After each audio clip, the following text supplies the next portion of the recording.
ఒక అడవిలో ఒక జిత్తులమారి నక్క ఉండేది. అది ఒకరోజు పులి వేటాడి వదిలేసిన జంతువును తింటూ ఉండగా ఒక ఎముక దాని నోట్లో ఇరుక్కుపోయింది. ఎంత కష్టపడినా ఆ ఎముక బయటికి రాకపోవడంతో బాగా ఆలోచించి కొంగ వద్దకు వెళ్ళింది. కొంగమామ, నా నోట్లో ఒక ఎముక ముక్క ఇరుక్కుపోయింది, దాన్ని తీసి పెడితే నీకు ఒక మంచి బహుమతి ఇస్తానని ఆశ చూపించింది.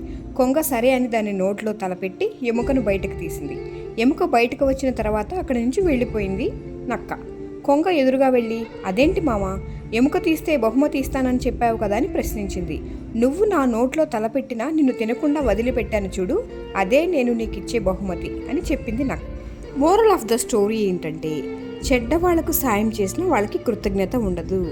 మన వాళ్ళే, మంచి వాళ్ళే, మనతోటి వాళ్ళే అని చెడ్డవాళ్ళని తెలిసినా సాయం చేశామంటే మనం మోసపోక తప్పదు, ఆ తర్వాత బాధపడక అసలే తప్పదు. Be careful any time everywhere. Thank you.